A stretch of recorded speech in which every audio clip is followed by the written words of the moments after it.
Oh putain. Oh putain. Oh putain.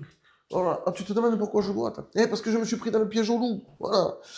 Salut mes irréductibles, j'espère que vous allez bien. On se retrouve aujourd'hui pour ce nouveau débrief. Lyon Olympique Universitaire Rugby face au Castres Olympique. Comme tu le sais, on va féliciter en premier ici les supporters qui se sont déplacés pour voir ce daube. Voilà. Mais ils se sont déplacés. Voilà. Eux, ils étaient là. Voilà. Les joueurs, ils ont été là un petit peu aussi, mais on va en parler. Parce que souvent, le dernier match, la défaite, je l'ai mis, j'ai montré des erreurs arbitrales. On va montrer des faits de jeu aujourd'hui encore, des faits de jeu, mais qui sont pour moi pas responsables de la défaite. Pour moi, les responsables de la défaite aujourd'hui, et vous n'avez aucune excuse, c'est les joueurs et le staff. Voilà. Donc, on va faire une petite dédicace, parce que tu le sais que je fais toujours ça en début de vidéo. On va faire la dédicace à Manu. Manu, c'est un membre de Puissance Castres. Et d'ailleurs, voilà, Manu, je sais qu'en juin, tu vas faire un petit tournoi de rugby à toucher. Alors, pour ceux qui ne connaissent pas le rugby à toucher, en fait, je vais vous expliquer. C'est au lieu de plaquer, il faut toucher avec les deux mains l'adversaire pour l'arrêter. Et au bout de 3, normalement, enfin, moi je l'ai toujours pratiqué comme ça, au bout de 3, tu rends le ballon à l'adversaire. Voilà. Donc, on va commencer par ces premières 15 minutes. 15 minutes où tu as une domination stérile. Voilà, stérile. C'est-à-dire une domination qui ne sert à rien. Tu marques pas.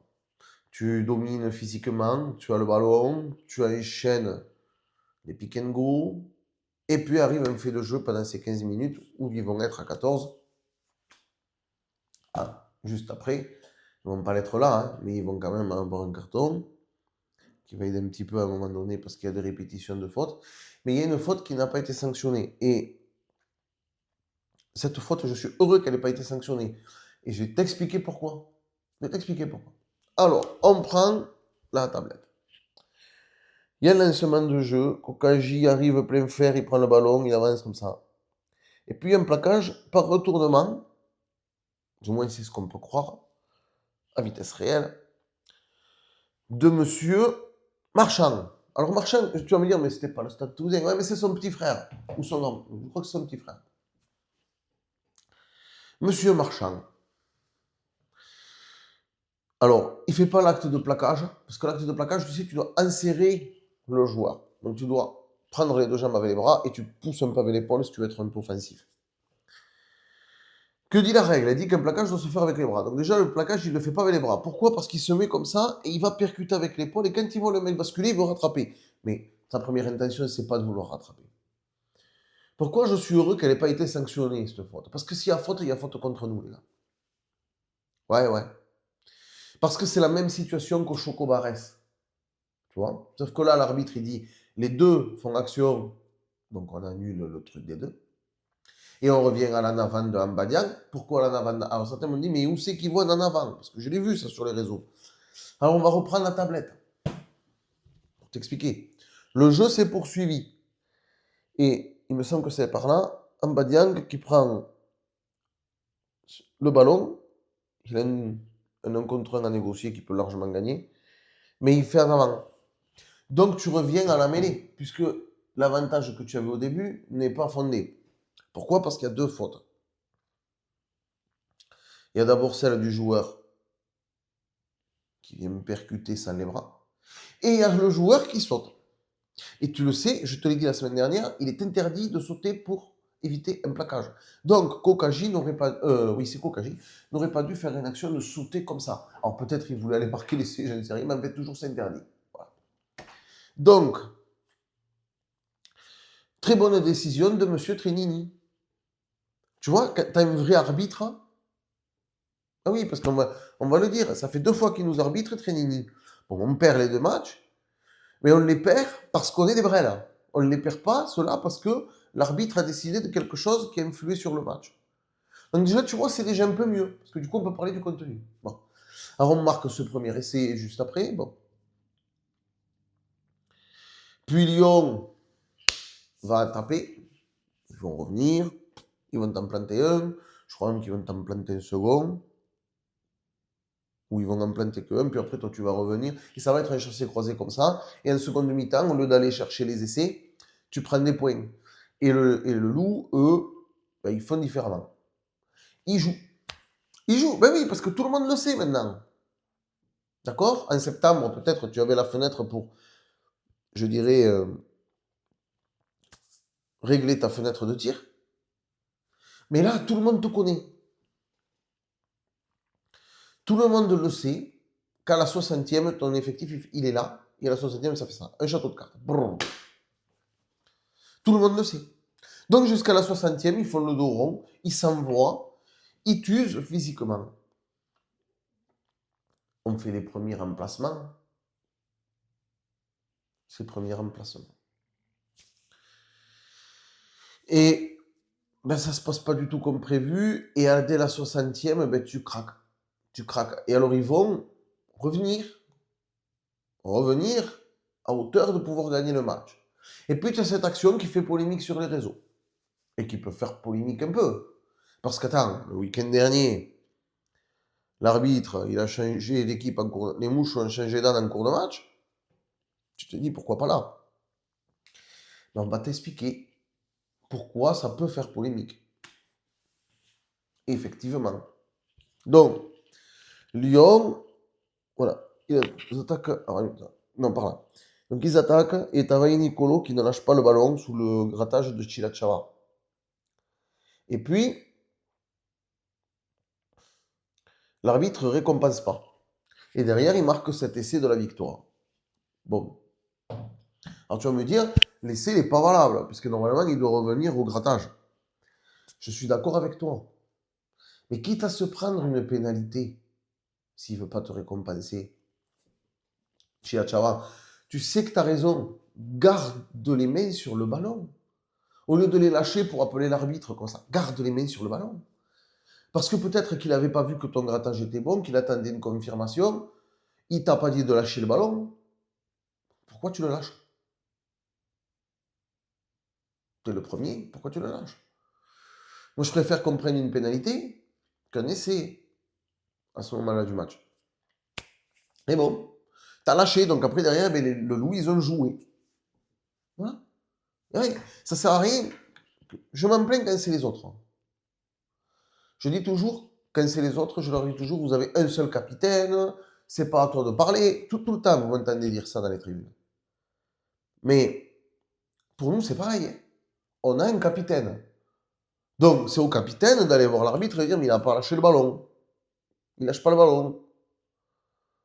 Et le capitaine, et l'arbitre, s'il veut te pénaliser et qu'il estime qu'il y a un truc qui doit te pénaliser, il te pénalise. Mais au moins, tu prends une pénalité, peut-être qu'à ce moment-là, ils étaient peut-être un petit peu fatigués, plutôt que d'aller marquer les... Parce qu'après, toi, tu reviennes physiquement bien, peut-être que c'était le moment pour eux de prendre 3 points, et derrière, tu avais l'opportunité d'aller te gagner le match. Et alors, pourquoi je n'en veux pas l'arbitre sur ce match? Parce qu'il te donne une balle de pénal-touche, de pénalty, tu vois. C'est comme un pénalty. La pénal-touche qu'il t'a donné, c'est comme un pénalty. Alors, on va reprendre la tablette. On va expliquer plus avant. Donc, on a cette touche qui se trouve par là. Et là, les joueurs, moi, j'ai pas joué longtemps, j'ai joué que 10 ans. D'accord? J'ai joué que 10 ans au rugby. J'ai joué en amateur. Il y a un truc que je n'arrive pas à comprendre. Mais vraiment pas, hein. Et il va falloir m'expliquer. Pourquoi, là, on est sur la ligne des 5 mètres, pourquoi on fait ce lancer milieu et on volaille le ballon? Alors moi, je vais vous expliquer. Parce que ça fait depuis le début de la saison qu'il y a des mauvais choix.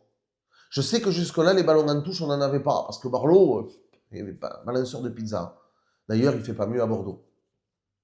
Ce qu'il fait à Bordeaux, c'est que comme ils ont un meilleur jeu de partout, ça se voit peut-être un peu moins. Mais clairement, sur un truc comme ça, tu dois lancer premier sauteur. D'accord? On l'a fait pendant des années avec un monsieur. Vous vous rappelez le nom de ce monsieur? Rodrigo Caportega, ça vous parle? Voilà. Donc tu sautes au premier sauteur et derrière tu construis un mol. D'accord? Tu fais pas n'importe quoi, tu le construis bien.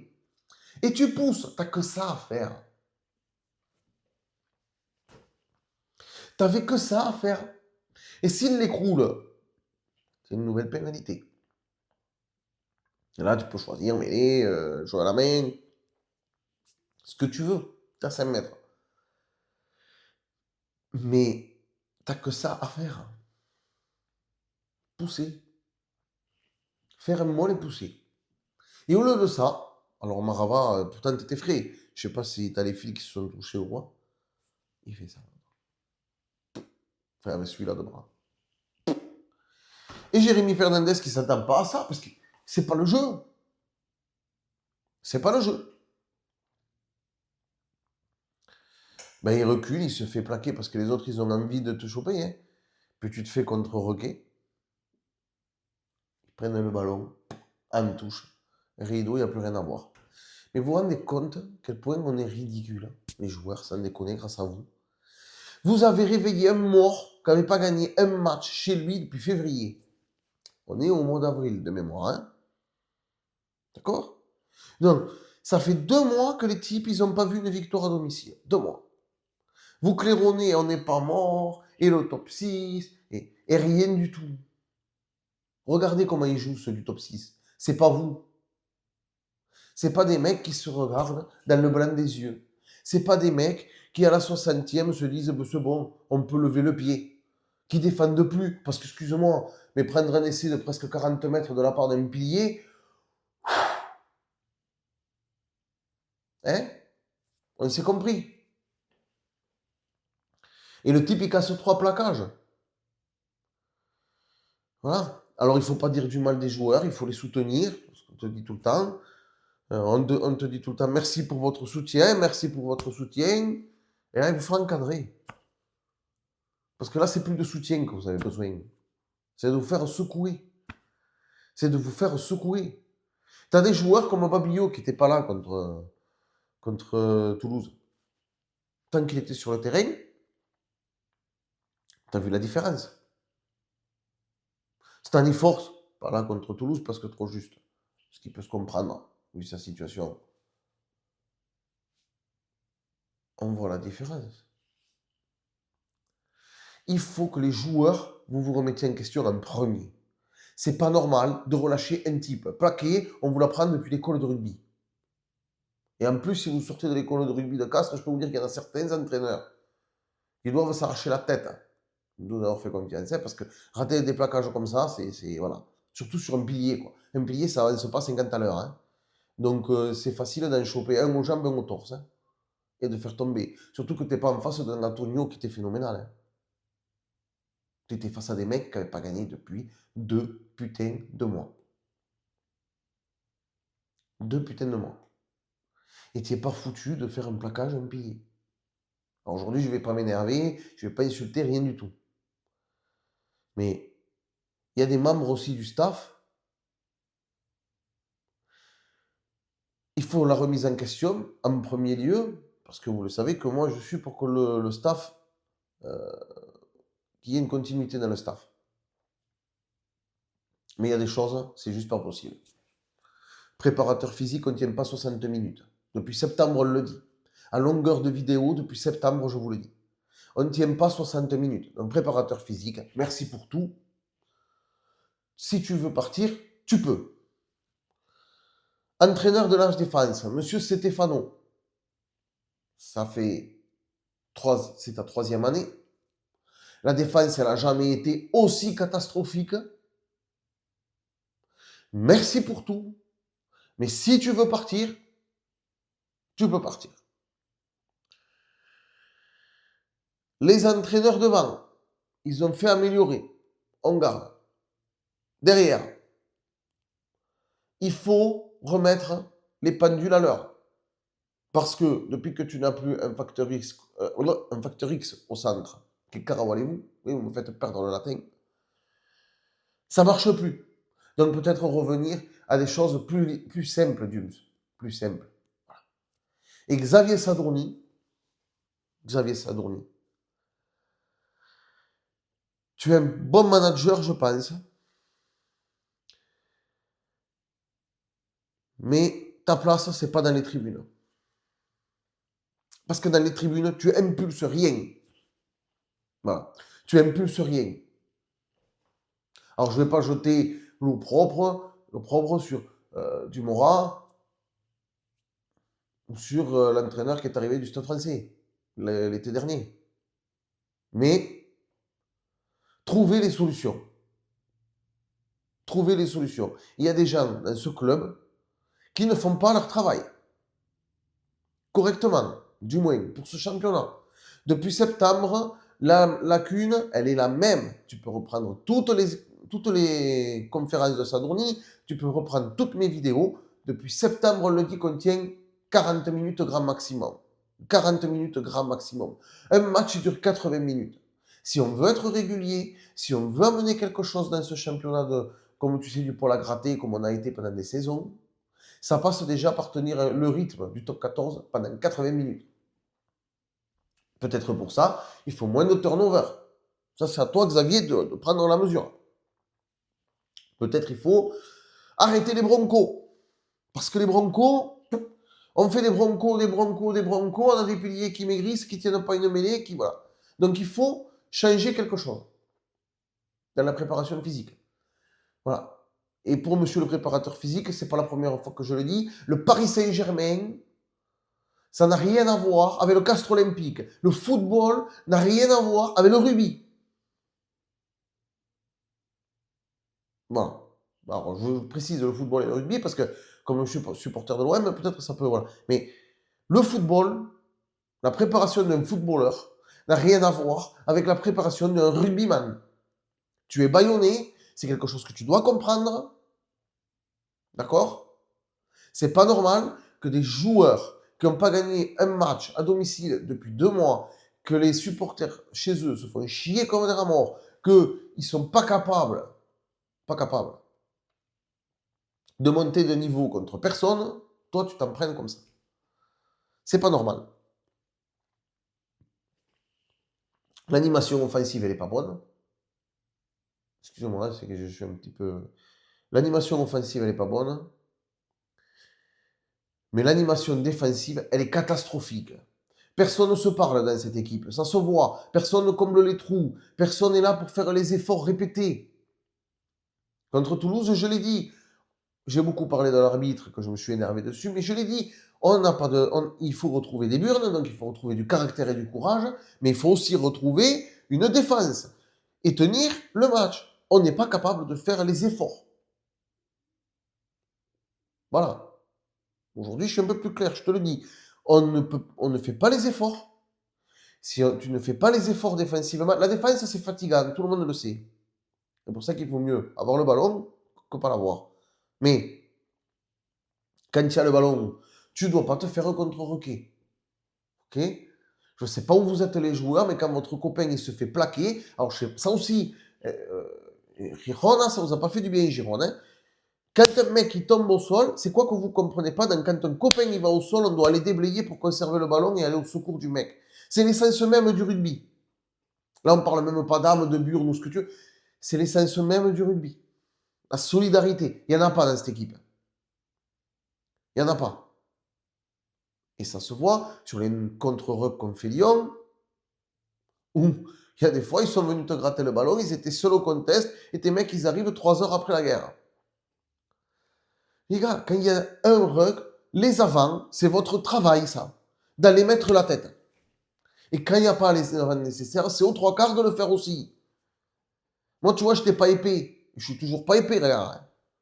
J'y allais dans les rucks. Alors, je me suis fait démonter, hein, mais j'y allais. Parce que c'est l'essence même de ce putain de sport. Voilà. Vous avez oublié les bases de ce sport.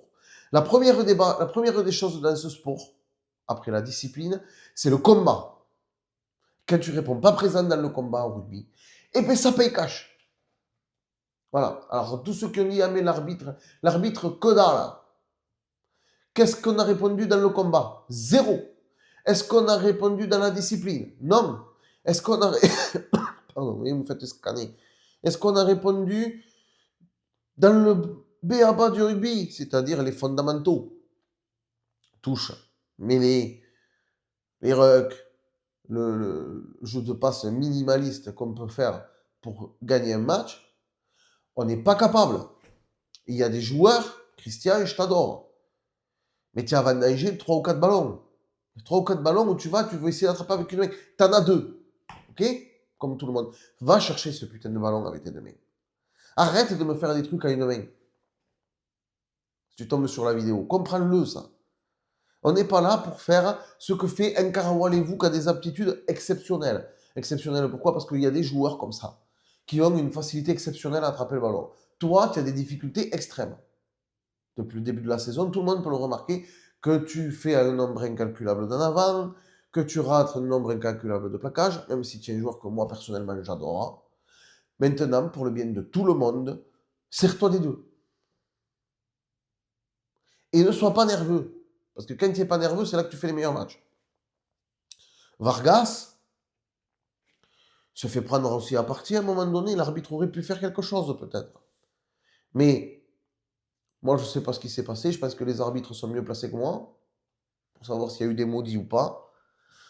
Avant que ça fasse l'échauffourée, toujours est-il, Adam a fait son match. C'est un mec qui arrive de Pro D2, qui progresse très bien. Voilà. Il y a des joueurs qu'il faudrait peut-être revoir. Bagé, par exemple. Bagé, par exemple. Kokaji, avec Goudu, il n'y a rien à dire. À l'arrière, Théo, tu es le meilleur marqueur d'essai du CO. Ça serait bien que tu arrêtes soit de complexer, parce que j'hésite à savoir si c'est du complexe ou du melon. Il faut que tu joues simple. Fais ce que tu sais faire de mieux. Arrête de vouloir nous inventer des trucs. Je sais que ça t'a mis l'appétit de marquer autant cette saison, mais joue simple. Joue simple. Et on reverra le Théo Chabouni qu'on voyait. Parce que ça aussi, il a régressé un peu depuis le début de la saison. Donc il y a une raison. Voilà. Et cette raison, si c'est parce qu'il est en manque de confiance, si c'est parce que le groupe ne va pas bien à cause des 4 défaites à domicile, messieurs, sachez-le que ces 4 défaites à domicile, et même s'il y en a 2 où l'arbitrage a vraiment fait son travail pour nous baiser, il y a aussi, et surtout, et avant tout, même avant peut-être les arbitres qui essayent de te baiser, un énorme manque dans l'investissement physique. Un énorme manque au bout d'une certaine minute. La 60e, pour ne pas la noter. Voilà. Peut-être que si vous ne vous relâchez pas, ça ne passe pas. Peut-être que si vous faites un match complet, que vous ne faites pas 10 minutes là, 40 minutes à la fin, quand c'est trop tard, peut-être que tu ne perds pas ces 4 défaites. Voilà. Donc si vous avez un manque de confiance, juste faites une autocritique. Qu'est-ce qu'on a mal fait? On ne se livre pas pendant 80 minutes. Pourquoi on n'en est pas capable? Qu'est-ce qu'il faut faire pour en être capable? Parce que maintenant, c'est acté. Les 6, c'est fini. Donc, même si c'était pour moi acté après la défaite de Toulouse, et même acté peut-être un peu avant, il y a un truc à savoir. C'est que maintenant, vous devez préparer la saison prochaine. Et essayer de ne pas finir à la place de l'USAP. Qui, à mon avis, est faisable. J'entends parler de la Coupe d'Europe, pas la Coupe d'Europe. Arrêtez avec la Coupe d'Europe. La Coupe d'Europe, si vous voulez la jouer, comme on l'a fait cette saison, il te faut un banc. Il te faut des joueurs qui ne se blessent pas. Et il te faut mettre la même intensité en championnat que ce que tu mets en Coupe d'Europe, ce que tu n'as pas fait. Voilà. Tu prends le match de Northampton, tu regardes le match de Northampton, tu regardes le match d'hier, donc de samedi, rien à voir. Parce que tu joues comme ça contre Northampton, tu en prends 90. Donc rien à voir au niveau de l'investissement, du don de soi. Pardon. Si tu veux jouer cette putain de compétition, c'est pas être dans les 8 ou quoi, il faut être dans les 6. Et pour être dans les 6, il te faut monter ton niveau. Le monter. Voilà. Ça sera tout pour aujourd'hui. On se retrouvera pour le prochain débrief Si je ne me trompe pas, c'est Pocastre. Et n'oubliez pas que seul on va vite, mais ensemble on va plus loin. Et oui, ensemble, pas tout seul. Et allez, c'est où